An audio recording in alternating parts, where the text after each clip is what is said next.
NT Esports 24, where sports thrive. This is History on the network service of NTA, Africa's largest television network.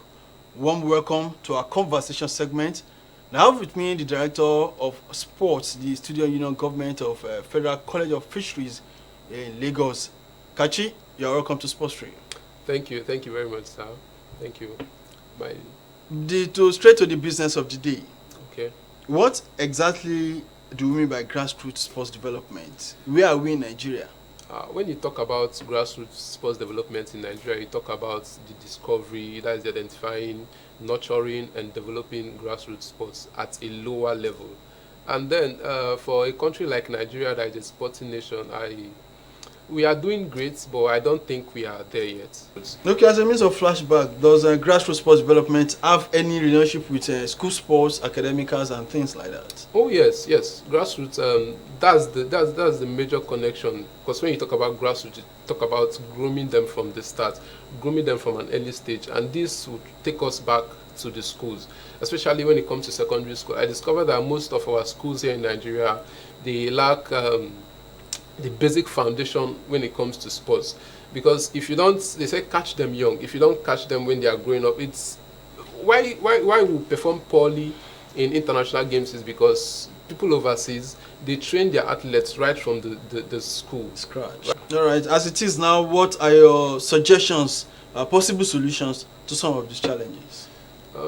Like I said, one of the possible solutions the government would do is to make sure that they implant quality infrastructures in the school, thereby laying a very good foundation for the upcoming athletes from the school. Okay, aside from government, where else can we look?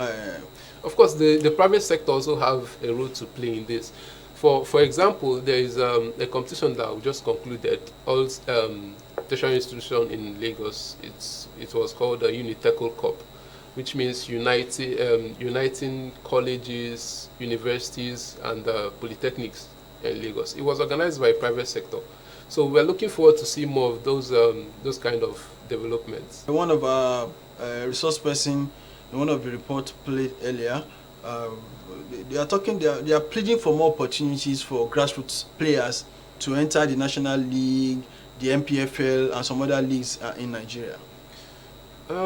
That's a major problem we are facing in Nigeria, because people are interested in these things. When you come to school, they have people that are participating very well in these things in school. But now outside school, it's as if they don't regard people that just come out of school. They focus on those ones that are established players, probably foreign-based players. But from that place, we can set the example or the case of the Super Eagles. Most of our coaches, they want to rely on the foreign-based players. Okay, let me put you, if you are the coach of the national team of Nigeria, you have the foreign-based players that you think they can deliver the goods. They can deliver good results at any. Will you take the risk of fielding home-based players? This is a very tough one, but what I would do as a coach is to lay down a foundation for the future. For example, what the Rangers International is doing now, they already have an already established player that they are playing with right now. But what they did is they went to set up an academy right now that it's featuring young athletes, young footballers that they are training from scratch. So their plan is to feed the existing team with these upcoming ones they are grooming now. So for now, they are using the already established player.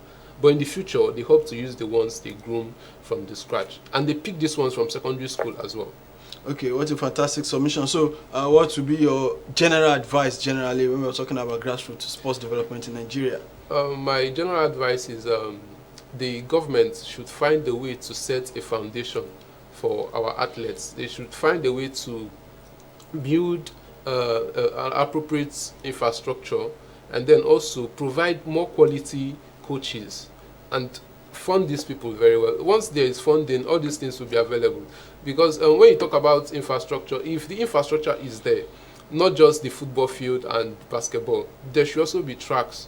And then like individual sports, boxing, taekwondo, the field track race, they should also find a kind of qualified coaches that will be going to schools, pick people from schools and train them from the scratch. I think this way we'll get a more qualified athletes. Okay, you're talking about infrastructure, facilities. Government have built stadiums, built facilities. How do we maintain them? We have stadiums. If there is a way that the government can help us fix people or employ people that will be maintaining this stadium regularly, it will still go a very long way. Because the little we have, we are losing it because of lack of maintenance. So I urge the government to find a way to employ workers to be maintaining these stadiums, or even employ people that will be supervising. Or private sectors can come in to maintain some of these facilities. It will not be public-private partnership deal. The government already has provided. They have provided structures. They have built stadiums. It's the maintenance. The maintenance now cannot be maybe probably portioned out to private individuals or companies that can actually put them to use even generate income both for the government and even the private sector that is involved. All right, so let me allow Kachi to go on Sports Street for today. We do thank you for coming. Thank you. So have a nice day. Thank you. Thank you. All right, that has been Kachi, the Director of Sports Today Union Government Federal College of Fisheries, right in Lagos on Sports Street. Sports Street will return after this time out. Please stay tuned. NTE Sports 24, where